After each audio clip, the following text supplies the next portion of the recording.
हम ऐसे ही भूखे भी सो जाते थे, मेरे बच्चे भी मेरे साथ ही ऐसे ही। जब मेरी बेटी पैदा हुई तो माशाल्लाह इतनी प्यारी अल्लाह ताला ने मुझे बेटी दी, और उसमें ब्लड की कमी थी।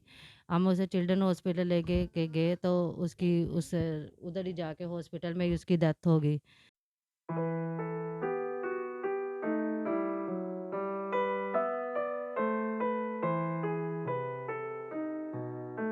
परेशान हूँ, मेरे बच्चे ऐसे भूखे रहते हैं, हम बड़े गरीब।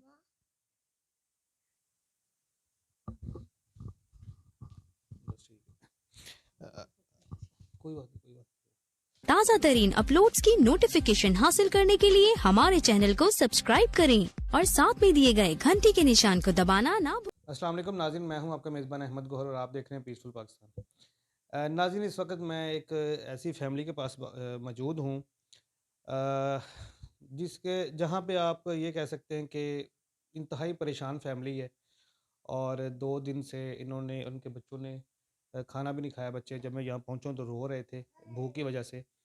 और इनका किचन मैंने अभी चेक किया है, तो आप देख सकते हैं यहाँ पे जो आटे वाली जो जो ड्रमी होती है जिसके अंदर आटा डाला जाता है वो भी खाली है। और सिंक आपको देख के आइडिया लगा सकते हैं कि यहाँ पे काफ़ी देर से कोई बर्तन वगैरह नहीं धोया गया।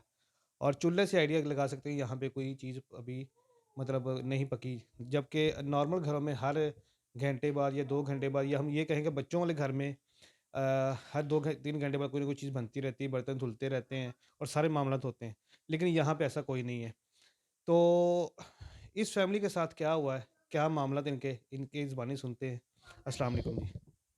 जी वालेकुम अस्सलाम। 2 मेरे बच्चे हैं और हम भूखे बैठे हुए हैं, 2 दिन से हमने खाना नहीं खाया। मेरे बच्चे भूख की वजह से रो रहे हैं इतना। घर में कुछ भी नहीं है खाने के लिए। और मेरे अब्बू, जो 2 मेरे बहन भाई छोटे हैं, एक भाई 12 साल का है, 10-12 साल का, बहन भी 15-16 साल की है। और अम्मी मेरी काम करती है और वो इन बच्चों को सारा घर का इंतज़ाम चलाते हैं।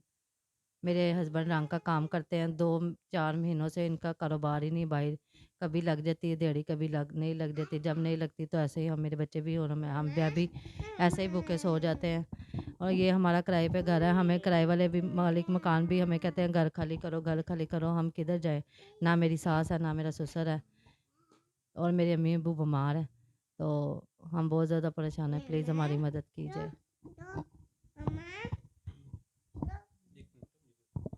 अच्छा, मुझे ये बताएँ कि माँ-बाप की तरफ से कोई हेल्प नहीं है आपको? जी भाई, उन्होंने हमारी क्या हेल्प करनी है?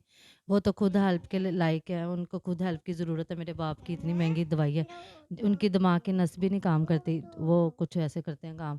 उनको दवाई की इतनी सख्त ज़रूरत है, दवाई के बगैर वो ज़िंदा नहीं रह सकते। उनको पता नहीं, खुदा ने बस ऐसे ही अल्लाह ताला ने रखा है, उनको ताकत सेहत मिल रही है, वो जी रहे हैं। तो वो मेरी क्या हेल्प करें? आपके अम्मी-अब्बू को हो वाले साहब को हुआ क्या है? उनको फ़ालज का अटैक भी हुआ, और वो उसका दिमाग की जो एक नब्ज़ है वो भी बंद हो गई, सीटी स्कैन कराया, दिमाग भी नहीं काम करता। और 2-3 साल से इसलिए वो काम भी नहीं कर सकते, अपने बच्चे कैसे वो पालें, और मेरी क्या हेल्प करेंगे वो सर? कि आपकी अम्मी काम करती हैं और उसी से घर का खर्चा जी, उनका जी, चलता जी है। भाई, मेरी अम्मी मेरी फैक्ट्री में काम करती हैं, और वो जो लेके आती हैं ठेके पे काम करती हैं, जितना कमा लेती हैं वो अपने बच्चों के लिए, वो रेंट पे रहते हैं शुरू से ही, और अपना घर भी नहीं है, उनका भी नहीं, ना ही मेरा। तो आपके इस घर का कितना किराया है? भाई इस हमारे घर का 8,000 रुपये रेंट है। किराया जी आपका भाई। और दूसरे भाई लाइट लुइट भी इस तरह बाँट के ही ऐसे आती है, लाइट का बिल ये 6 घर हैं, इधर रेंट पे रहते हैं, क्वार्टर टाइप बना हुआ है, इधर बिजली का बिल भी ऐसे ही सब में तकसीम किया जाता है जितना है। हमारे घर में तो कोई टीवी भी नहीं, कुछ भी नहीं है, तो फिर भी हमें बिल भी उतना ही पे करना पड़ता है सबके साथ ही मिलके। अच्छा, मुझे ये बताएँ कि अभी आपने बताया कि आपकी बेटी की डेथ हुई है, तो वो कैसे हुई? क्या मामला हुआ था? भाई उसमें ब्लड की कमी थी कुछ। मैं 9 महीने तक मेरे में एचबी पहले भी कमी थी, और मैंने खाना पीना भी कुछ, हमारे घर के हालात बहुत ज़्यादा ख़राब थे, गरीब, हम ऐसे ही भूखे भी सो जाते थे, मेरे बच्चे भी मेरे साथ ही ऐसे ही। जब मेरी बेटी पैदा हुई तो माशाल्लाह इतनी प्यारी अल्लाह ताला ने मुझे बेटी दी, और उसमें ब्लड की कमी थी। हम उसे चिल्ड्रन हॉस्पिटल गए तो उसकी उस उधर ही जाके हॉस्पिटल में ही उसकी डेथ हो गई।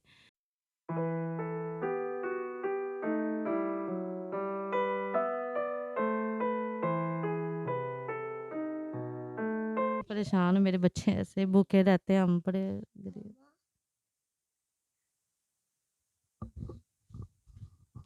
बस ठीक है। कोई बात नहीं, कोई बात नहीं।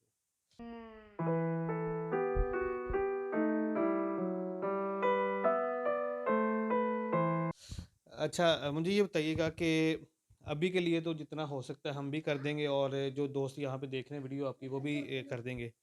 मुझे ये बताएँ कि आपको कोई काम शाम आता है, को अगर घर पे आप काम कर सकें? जी भाई, मैंने सिलाई का काम सीखा है, पर मुझे इसके लिए कोई मशीन वगैरह भी मिल जाती तो चलो मैं अपने बच्चों का पेट पाल लेती। मैं थोड़ा-सा किसी के कपड़े सी के अपने हस्बैंड के साथ थोड़ा-सा मदद कर लेती। पर मैं यहाँ तक कि हमारे पास तो इधर बिस्तरे वगैरह भी नहीं है सोने के लिए कुछ। घर में हमारा फर्नीचर भी नहीं है, एक बेड ही है सिर्फ़ टूटा-सा, और इसी से हम गुज़ारा करते हैं।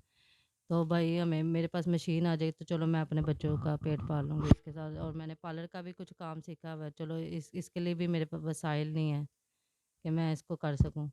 तो आपकी मेहरबानी मेरी मदद करें, मैं अपने बच्चों के लिए कुछ रोज़गार कमा सकूँ अपने हस्बैंड के साथ। मेरे हस्बैंड रंग का काम करते हैं, उनकी तो लगती नहीं, कभी की लग जाती है, मज़दूर बंदे हैं। और भाई पैसे भी पढ़े लिखे नहीं है मेरे भाई हस्बैंड, कि कोई अच्छी जॉब कर लें या कहीं कर लें। और उनको काम भी सिर्फ़ रंग का ही आता है, दिहाड़ी पे करते हैं, कोई ठेकेदार भी नहीं है, ठेकेदार के साथ मज़दूर की दिहाड़ी के हिसाब से करते हैं भाई। इसी के साथ हम गुज़ारा करते हैं, और किराए पे हमारा घर है। हम बड़े परेशान हैं, हम अपना रेंट पता नहीं कैसे दे देते हैं, सबसे ज़्यादा फ़िक्र हमें अपने रेंट की होती है। चलो भूखे रह के तो चलो फिर भी गुज़ारा हो जाता है, ये लोग जब वो मालिक मकान कहता है घर से निकलो, हम किधर को जाएँ? हम सबसे पहले हम अपना रेंट का बंदोबस्त करते हैं हर महीने कि हम अपना रेंट दें पहले, तो बाद में अपने बच्चों को देखते हैं। जी नाज़रीन, अभी आपने इनकी हालत भी देख ली है और इनकी बातें भी सुन ली हैं। 2 चीज़ें हैं, एक तो इन्होंने बताया जी मुझे सिलाई कढ़ाई आती है, लेडीज़ भी और जेंट्स भी, अगर कोई सिलाई मशीन इनको दे सकता है तो वो दे दें, तो ये अपने घर में लोगों के कपड़े वगैरह सिलाई करके भी अपना जो है ना वो चला सकती हैं सर्कट। और पार्लर का भी कर लेती हैं काम शाम, ब्यूटिशियन भी हैं, तो उसके लिए भी कोई ज़ाहिर है मतलब प्रॉपर सेटअप चाहिए होता है, पार्लर का सामान वगैरह, चेयर्स वगैरह और जो भी मेकअप शेकअप का सामान होता है। जो भी कोई दे सकता है इसको, वो इनको कर दे, ताकि ये अपने घर का जो है ना वो सर्कल चला सकें। और इसी के साथ-साथ इनका नंबर जो है वो स्क्रीन पे चल रहा है। अगर आप इनसे मिलना चाहें, इनको डायरेक्ट आके देना चाहें तो वो भी आप दे सकते हैं। और इसी नंबर के ऊपर इनका जैज़ कैश अकाउंट भी है। तो जो भी दोस्त जितना भी देना चाहता है वो इनको जो है ना वो जायज़ कैश कर दे, 100, 50, 500, 1000 जितने भी आप दे सकते हैं, लाज़मी दें इनको, ये बहुत ही ज़रूरतमंद है। मैंने अभी इनके हालात देखे हैं, अभी इनका किचन भी देखा है, इनके जो आटे वाला जो ड्रम होता है वो भी खाली पड़ा है, सिंक जो है वो खुश्क हुई पड़ी है, और जो इनका चूल्हा था, जो बर्तन थे, वो सारे समेटे पड़े हैं। क्योंकि आप अच्छी तरह समझ सकते हैं कि बच्चों वाला घर हो और वहाँ पे कोई चीज़ पकी ना हो, बर्तन ना धुले हों या कोई ऐसा मामला हो, तो ऐसा होता नहीं है।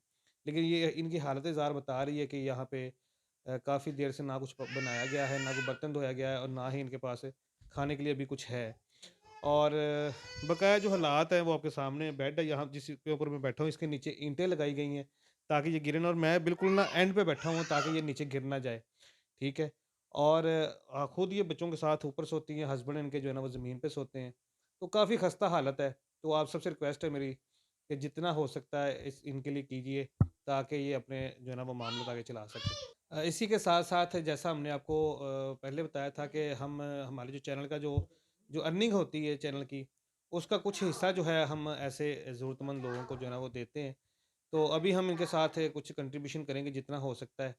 तो वो बताएँगे तो नहीं हम आपको कि क्या किया, क्या नहीं किया, लेकिन ये है कि इनको नकाब करने का मकसद भी यही है कि किसी की इस नफ्स पे कोई हर्फ ना आए, और ना ही हम कैमरे के सामने इनको कुछ देंगे, जो जो भी देंगे इनको हम देके जाएँगे, ताकि ये अभी के लिए अपने बच्चों के लिए कुछ कर सकें।